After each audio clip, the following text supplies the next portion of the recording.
Graça e paz, queridos. Eu sou o pastor Costa Menezes, da banda Aicós, e quero trazer uma palavra para o seu coração, para a sua família, nesta hora. Bem, lá no Evangelho de Mateus, no capítulo 7, a partir do versículo 1 ao versículo 10, eu lerei a história para vocês. O centurião de Cafarnaum.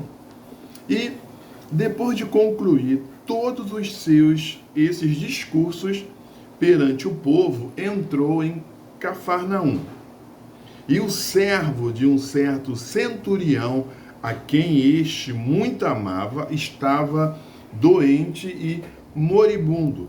Versículo 3 do capítulo 7 do Evangelho de Lucas. E quando ouviu falar de Jesus, enviou-lhes uns anciãos dos judeus, rogando-lhe que viesse curar o seu servo. E, chegando eles junto de Jesus, rogaram-lhe muito, dizendo: é digno de que lhe concedas isso, porque ama a nossa nação e ele mesmo nos edificou a sinagoga. E foi Jesus com eles. Mas, quando estava perto da casa, enviou-lhe o centurião os amigos, dizendo-lhe: Senhor, não te incomodes, porque não sou digno de que entres debaixo do meu telhado. E por isso, nem ainda me julguei digno de ter contigo. Dize, porém, uma palavra, e o meu criado sarará. Versículo 8. Porque também eu sou homem sujeito à autoridade. Quer dizer, estou debaixo de autoridade. E tenho soldados sob o meu poder. Ou seja, tenho soldados debaixo da minha autoridade. E digo a este, vai, e ele vai. E a outro, vem, e ele vem. E ao meu servo, faze isto, e ele o faz. E ouvindo isso, Jesus maravilhou-se dele e, voltando-se, disse à multidão que o seguia: digo-vos que nem ainda em Israel tenho achado tanta fé. No último versículo 10 diz: e, voltando para casa os que foram enviados, acharam são o servo enfermo. Queridos, aqui nós temos alguns princípios do milagre do centurião. O centurião era um soldado romano e que tinha debaixo da sua autoridade 100 soldados. Daí a palavra centurião, né? Então, ele tinha servos, ele tinha criados, além desses soldados que estavam diretamente ligados ao seu comando. E o que nós podemos observar aqui nesses princípios do milagre que aconteceu com esse centurião? A primeira coisa que eu gostaria de chamar a sua atenção é, número 1, peça ajuda. Exatamente isso, peça ajuda. O milagre nem era para ele. Com certeza, ele, um homem inteligente, um homem de autoridade, um homem de posses, um homem com recursos, ele já tinha provavelmente tentado resolver a situação, mas infelizmente, ele não conseguiu resolver a situação quando ele ouve falar que Jesus estava próximo, ou estava perto, ou estava passando por Cafarnaum. Então, o que ele faz? Pediu ajuda. Às vezes, a nossa ferida do nosso coração, né? Às vezes nós anteriormente pedimos ajuda às pessoas erradas, pedimos ajuda no lugar onde não era para pedir, nós abrimos o nosso coração num anseio de receber receber uma ajuda, receber uma mão estendida, receber uma palavra que nos incentivasse a prosseguir. na nossa caminhada e nós recebemos justamente o contrário, e isso fere o coração de qualquer pessoa, o meu, o seu, o nosso, porque também já aconteceu comigo, eu acredito que já tenha acontecido algo semelhante com você, e nós nos fechamos, e nós achamos às vezes que não precisamos mais de ninguém, não precisamos mais de Deus, não precisamos mais do auxílio do outro, nós nos isolamos, nós nos tornamos uma ilha em nós mesmos e achamos que isso é a solução, quando na verdade não é bem a solução. Não é que você tenha que ter uma dependência doentia do outro, mas nós precisamos do outro, sim. Eu estou falando com você, estou gravando num celular que é da minha esposa, então já precisei da ajuda dela. Esse celular não foi feito por ela, foi feito por outras pessoas. Ou seja, essa dependência, nós precisamos disso. Voltando aqui, no livro do Evangelho de Mateus, no capítulo 7, capítulo 7, versículo 7 e 8, diz: Pedi, dar-se-vos-á, batei e abre-se-vos-á, buscai e achareis, porque aquele que pede, recebe, aquele que bate, lhe será aberto, e aquele que busca, encontrará. Ou seja, peça a pessoa certa, peça ajuda a pessoa certa, peça ajuda a pessoa certa, peça auxílio no lugar adequado. Mas se você não consegue resolver, se você não consegue mais decidir, resolver, equacionar, solucionar determinadas coisas, que também é natural também, nós não resolvemos tudo, sabemos de tudo, peça ajuda. E o centurião pediu a ajuda certa. O princípio que ele usou já pedi a várias pessoas, já tentei resolver, né? Essa interpretação que a gente faz pelas posses, pela inteligência, pela autoridade que ele tinha. Então ele foi e pediu a Jesus, peça a Jesus para te abençoar, peça a Jesus para abençoar a sua casa, peça a Jesus para abençoar a sua mente, peça a Jesus para abençoar seu coração, peça a Jesus para abençoar suas finanças, peça.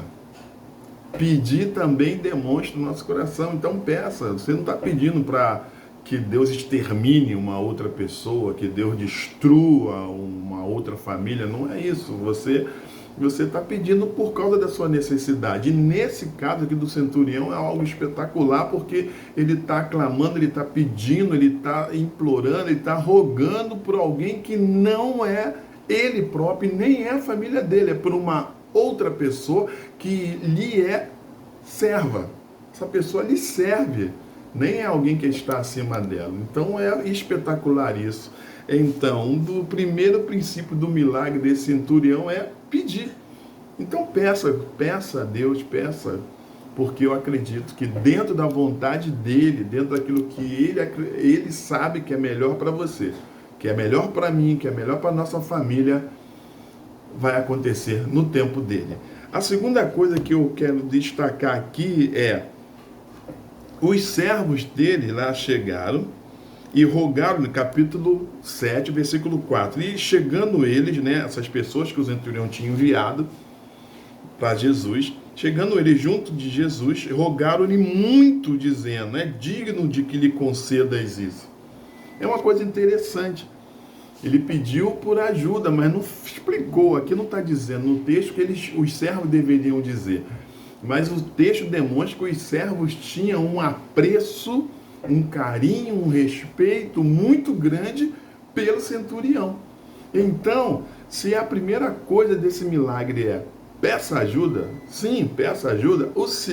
A segunda coisa é: o que falam de mim importa. O que falam de mim importa. Nós temos ouvido coisas do tipo: o que falam de mim, não estou nem aí. O que as pessoas falam não me diz respeito. O que eles pensam não me interessa. As coisas não são desse nível, não são desse tipo. Na realidade, esses servos aqui, quando chegaram, foram além do pedido do centurião. Eles insistiram, eles rogaram, eles disseram, olha, ele construiu a sinagoga, ele é uma pessoa especial, ele é uma boa pessoa, ele tem um bom coração, e o que ele está pedindo, implorando, rogando, nem para ele próprio é para outra pessoa. Então, isso aqui que está acontecendo é o que dizem de mim importa. Importa sim. Agora entenda, o que dizem de mim não me determina. O que falam sobre você não determina quem você é.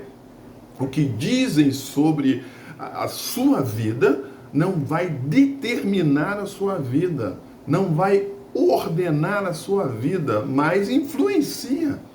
Mas influencia sim.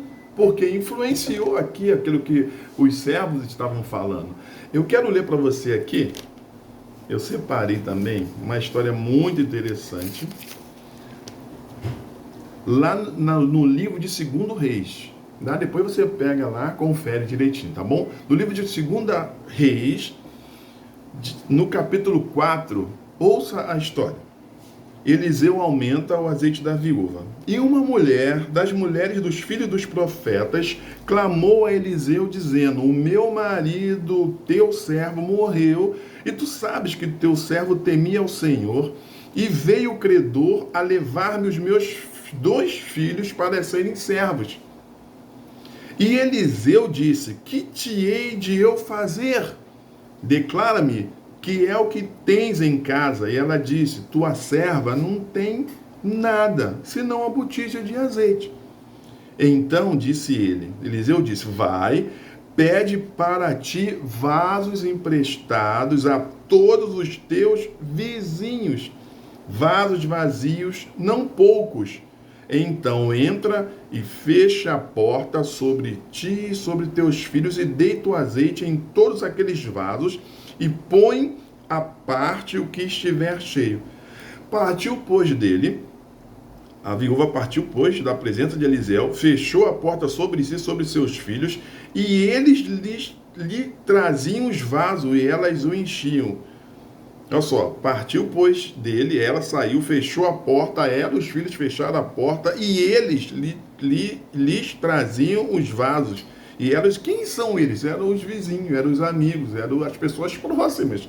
Lhe traziam e elas enchiam. E sucedeu que, cheio que foram os vasos, disse a seu filho: traze-me ainda um vaso. Porém, o filho disse: não há mais vaso algum, não há vaso nenhum. Então o azeite parou.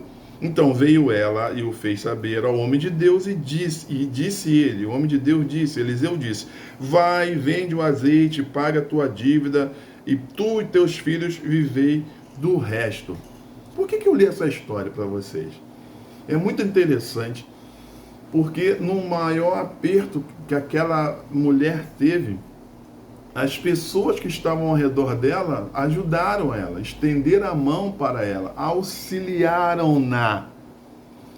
Isso quer dizer que aquilo que as pessoas pensam, aquilo que as pessoas acham, aquilo que as pessoas falam, importa. Imagine que o profeta deu uma palavra, deu uma direção para o milagre acontecer, e o que acontece é que quando é para trazer os vasos, ninguém traz, porque todos detestam a mulher. Imagina?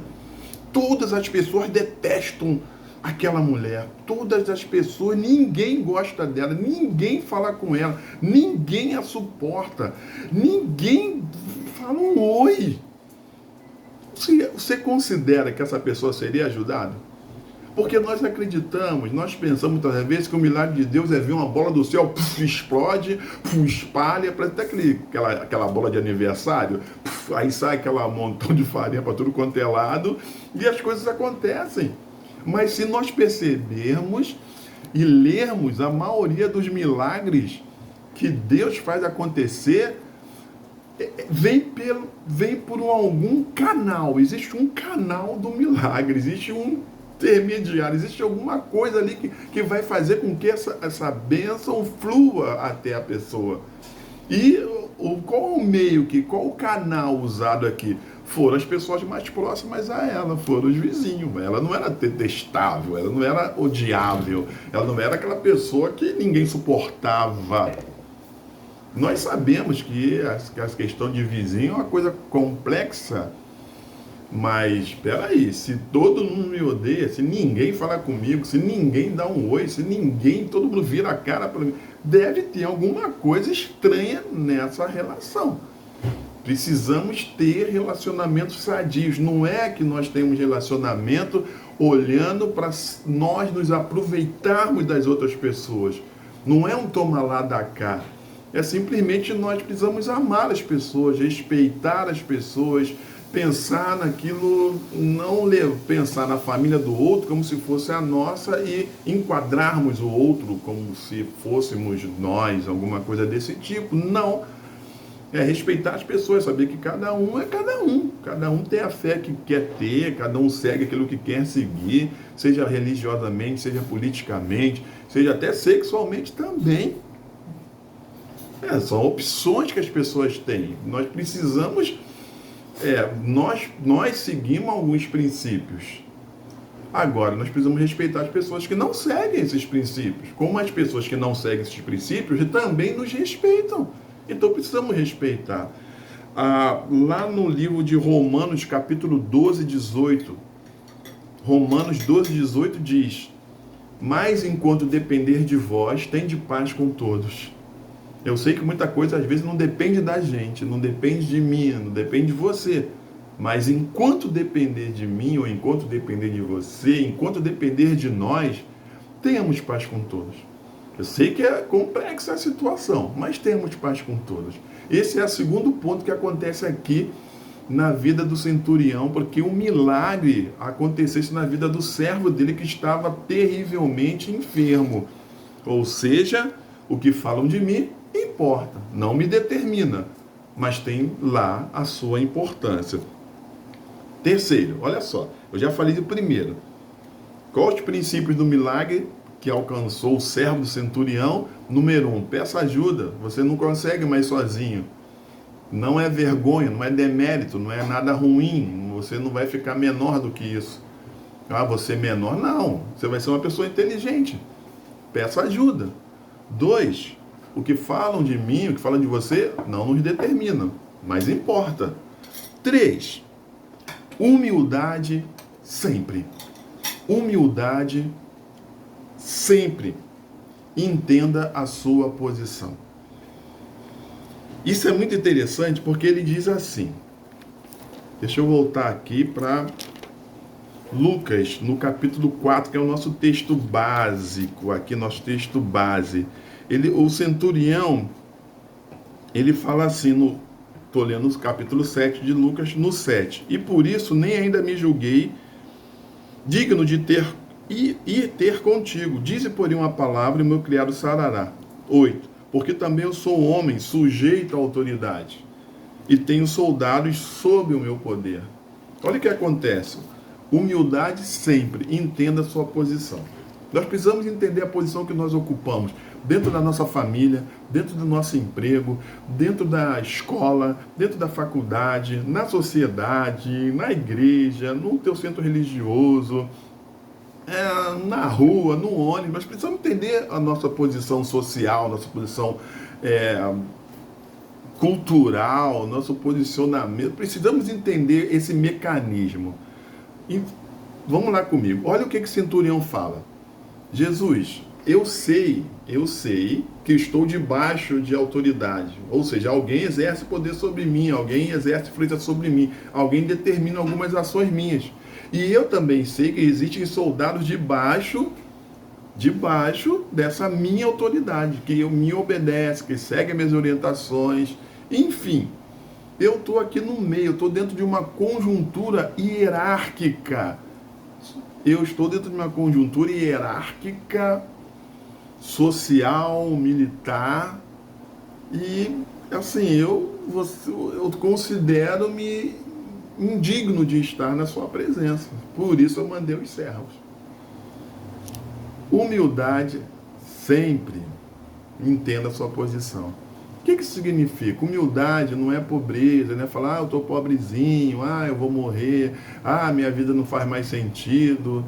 Pode até acontecer isso, mas isto não é humildade. Humildade é nós entendermos o que está acontecendo na nossa vida, qual o nosso posicionamento social, onde nós estamos inseridos nessa hierarquia, tanto familiar, como no trabalho, como na faculdade. Por exemplo, você está num grupo de fazer um trabalho da faculdade lá de alguma prova. Quando estabelece aquele grupo, é nítido, vai ter uma hierarquia naquele grupo. Ou mais experiente, ou quem sabe mais, ou quem tem maior desenvoltura para fazer o trabalho. Se ficar todo mundo espalhado, cada um fazendo o que quiser, não vai dar certo. Vai ter que ter uma hierarquia. E quando o grupo funciona, é porque essas hierarquias, as pessoas se entendem e se posicionam dentro dessa estrutura. Aí faz a coisa funcionar. É assim em todos os lugares. Não é que alguém é maior, melhor do que ninguém. Não é questão de ser melhor. É questão de organização. A hierarquia é uma organização. E nós precisamos entender isso. E o centurião, como parte do milagre que ele recebeu para o seu servo doente, ele entendia perfeitamente essa hierarquia, né? E lá no livro de...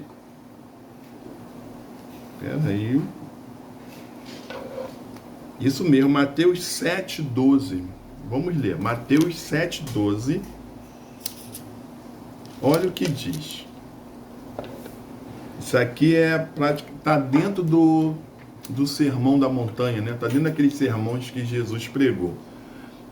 Mateus 7,12. Portanto, tudo o que vós quereis que os homens vos façam, fazei-lo também vós, porque esta é a lei e os profetas. Jesus fala, sabe qual é a lei? Sabe qual é os profetas? Faça o bem para as pessoas, ame as pessoas, respeite as pessoas, abrace as pessoas, não nessa pandemia, mas respeite, aceite, ajude, estenda a mão. Se não pode ajudar, não fala mal também. Se não pode incentivar, então também não desanime as pessoas. Ou seja, o que você gostaria de receber? Faça para as outras pessoas, seja aquilo que você gostaria que alguém fosse para você. Faça aquilo que você gostaria de receber. Então, ele entende que esse centurião entende essa humildade, entende esse posicionamento social e hierárquico que ele tem. E ele exerce isso, entenda, ele exerce para uma pessoa que ele é serva, né? Não é uma pessoa de autoridade sobre a vida dele, é um servo. Ele ama a todos. Como ele ama a todos, ele quer que o servo dele também seja restaurado. Quarta coisa, tenha fé. Apesar das circunstâncias desfavoráveis, apesar da doença do seu servo, apesar de achar-se indigno de estar na presença de Jesus, mesmo achando-se indigno de estar na presença de Jesus, ainda assim, ele manteve a sua fé. Ele manteve aquela crença interior lá dentro, fluindo, de que Jesus poderia realmente fazer algo na vida do seu servo. Jesus poderia realmente fazer com que um milagre acontecesse na vida daquela pessoa.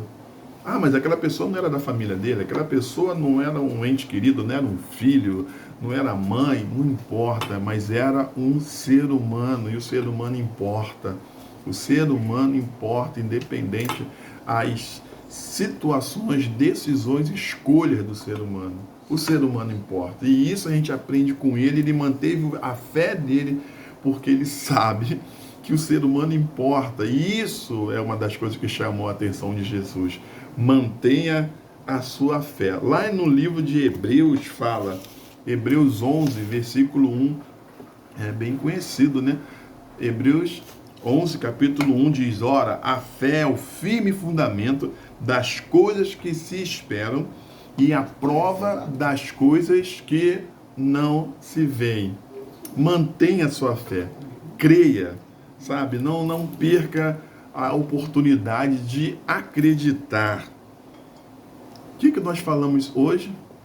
queremos aqui encerrar aqui. Nós falamos de alguns princípios do milagre do centurião. Primeiro princípio, peça ajuda. Você não consegue mais, peça ajuda.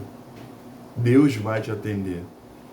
Número 2, o que falam de mim importa. Não me determina, não me diz quem eu tenho obrigação de ser, mas importa, porque na hora certa isso também abre as portas para nossas vidas, nos ajudam, como ajudou o centurião a conseguir um milagre para o servo dele. Então, peça ajuda, o que falam de mim importa, sim. Humildade sempre, entenda a sua posição. 4, mantenha a sua fé. Que Deus abençoe a sua vida, que Deus abençoe a sua família.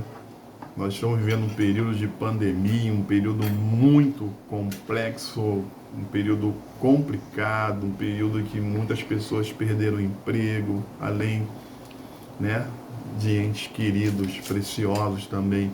Mas que Deus console o seu coração, que Deus te sustente.